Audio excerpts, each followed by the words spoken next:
Ever since I rearranged stuff in my shop, like moving the dust collector out of the way and moving tools around a little bit, the space efficiency in this room got much better and, well, just this whole room now feels much bigger. But one thing that I didn't take into consideration was the door. This happens all the time. And it's just so annoying. It probably won't damage my sliding table, but really, it's just so annoying. I need to fix that. And guess what? I'm building a sliding door, as it's written in the video title. The big question with a sliding door, and also the one I struggled most with, is how and where to mount it. I really like when doors like these slide into a wall and are hidden when they are opened. But the problem with my wall is that, well, there's structure in it and insulation, and it would be an awful lot of work to get all of that out, clear it, clean it, and then make room for the door. So what I'm going to do instead is to mount it to the outside of the wall and then enclose the door with a fake wall. So after I removed some stuff, I came up with a design that I could build out of easy to find parts like angle aluminum, ball bearings, bolts, and a little bit of wood. But then I came across a sliding door rail kit that included everything and would cut down on the building time like a lot. But also this rail kit still needs something to get attached to. Therefore I prepared a beam that gets screwed to the outside of the shop.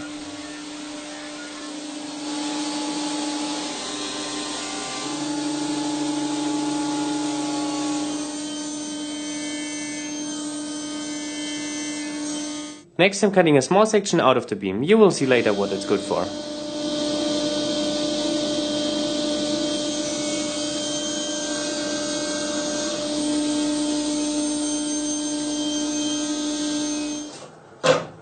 And chamfering the edge with a hand plane.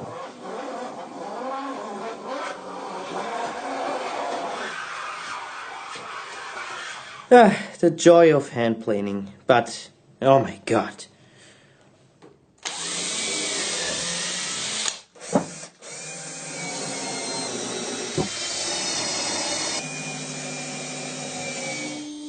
As the new door is going to slide outside of the shop, there's no real stop or door frame that would fully close it. So I'm making another piece that the door then can slide against.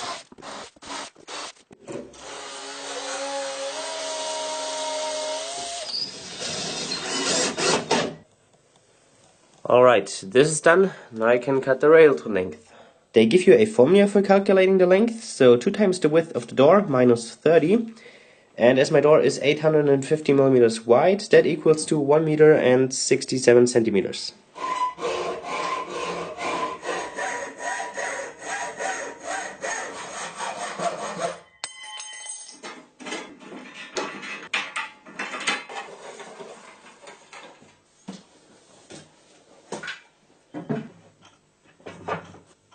To mount the rail I have to use countersink screws because the head of a flathead screw is just too big. The problem here is that I have to screw in dead center because otherwise a countersink head would move the rail. A self-centering bit like this one would be ideal for the job, but unfortunately it's too small. So what I'm going to do instead is take a regular drill bit and it fits the hole, and I just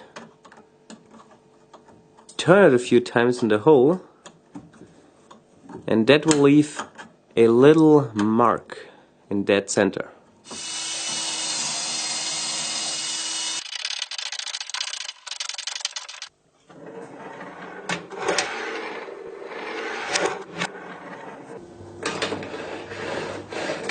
Alright, now I need a door.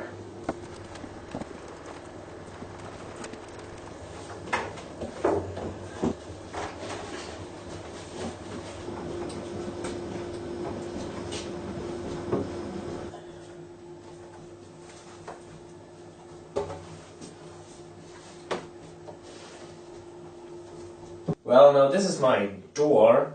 Right now it's pretty much just a piece of sheet goods, and the stuff is called, I guess, 3-layer sheet. It's a direct translation from German to English. I honestly don't know the correct terminology. But here I have a smaller piece on which it's easier to show what it actually is. So the wood on this is spruce, and as you can see there are 3 layers. Top and bottom layer has the grain running in this direction, and the middle layer has grain running in this direction. So it kind of acts like plywood, but instead of having plies, these are actually all solid pieces of wood. You can see some glue lines here where they get glued together. So this gives the door a really solid looking appearance, and with the layer in the middle running in this direction with the grain, that also stabilizes the whole door, and it should stay flat, which is kind of important for a sliding door. And the stuff is also not that expensive. I bought it at a carpentry and paid 55 euros for it, and got the offcut piece for free. Try to get it for that price in a hardware store.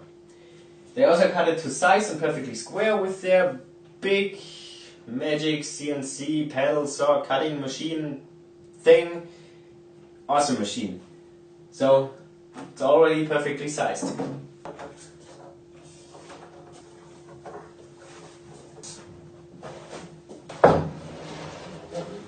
Now I can install the mounting pieces to the top, and as the manual says, I don't read the manual, I know where they need to go.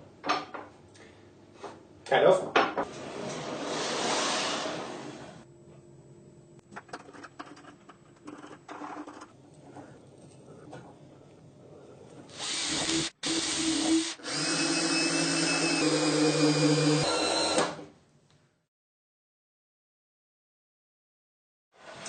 While I have these easy axes, I will chamfer the edges because holy crap, they are sharp and splintery.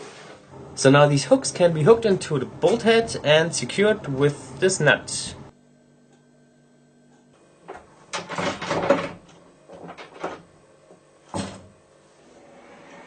Now that was a lot simpler than I thought. But right now it's not straight or level or anything, but well, you can adjust all of that with these screws. As the gap is on the top, this end needs to come up higher, and I can do that by screwing here.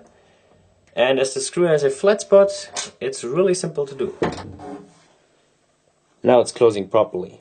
The set also includes a piece for guiding a door on the bottom, but for that to work I need to cut a slot into the bottom of the door. To do that I'm using one of these slot cutting router bits.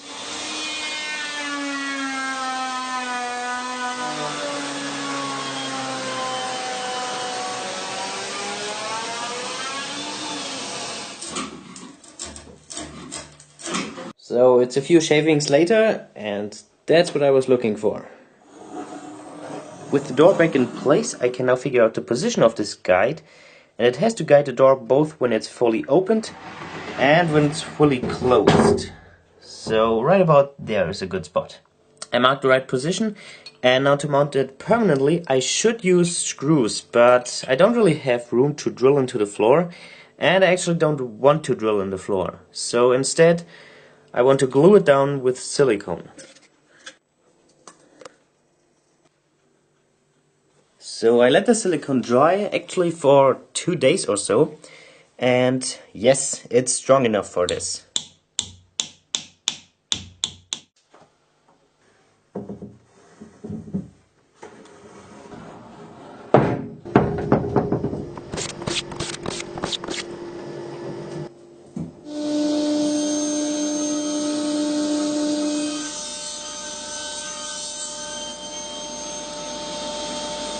So I created this recess here that the door is supposed to fit into, but as you can see this doesn't fully work because the door is off right down here. Holding a straight edge against the door I can tell that this is perfectly straight. But as you can see this, or both of these pieces, are not straight. So to compensate for that I'm going to take a square piece of wood and cut it to a wedge shaped piece so it will take up this space here. A tapering jig for the table saw would be ideal for this, but as I don't have one, I'm just going to cut it freehand on the bandsaw.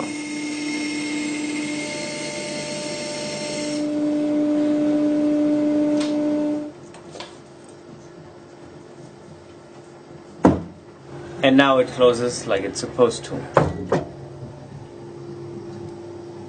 This wire kit also includes a thing that keeps the door shut when it's fully closed. And I already put it at the right position. And on this side there's also a little stopper.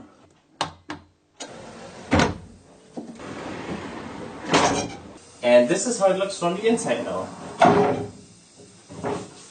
Oh crap.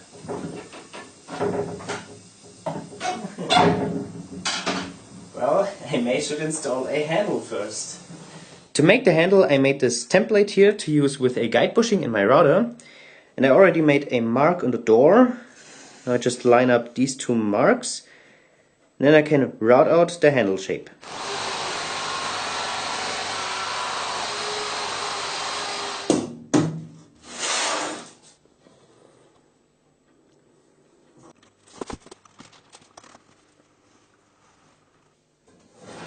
So the door itself is now pretty much finished. There are just a few aesthetic things that need to be done. First of all, I have to shorten this beam.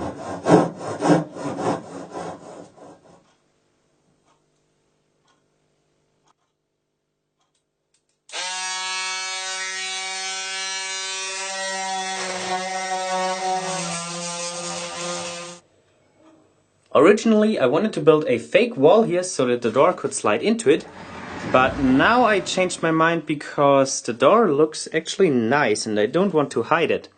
So I'm just going to cover up the rail. Now you can also see what this recess is good for.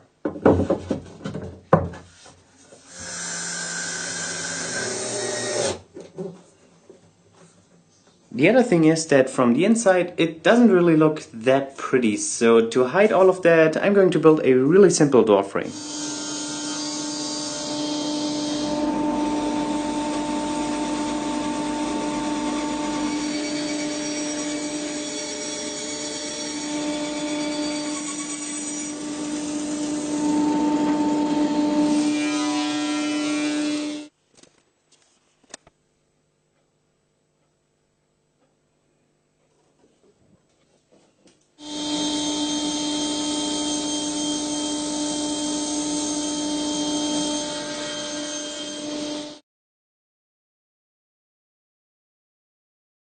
Alright, and now it's finished and looking pretty good, and it's much more practical than a traditional door. It's just so space saving. What I didn't really mention is that installing a sliding door with a rail kit like this is actually really simple. The manual it comes with, that I did not read, it's really well written, easy to understand, and they also provide you with a bunch of mounting options for the rail if you don't have a wooden support like I do, so brackets. And it was also not that expensive. The whole rail kit cost 50 euros, and so the whole project was about 110. And that's not really much for what you get. So this time I really can recommend buying this kind of hardware instead of making it yourself with whatever material you have on hand, because it will save you quite a bit of time. The last question is, should I varnish the door or not? Because it already looks really nice, but I don't know if it really needs the protection or not. But you can help me with this decision, because there will appear a little info box right now in the video, and there you can vote if I should apply a finish or not.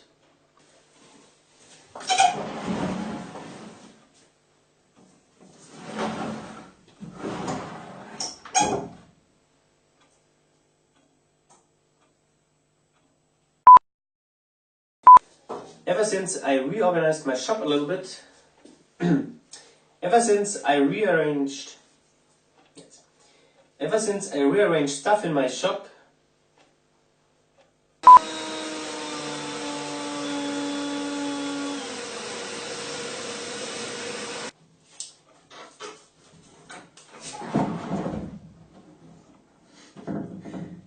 the door could slide into it. But now that the door is there,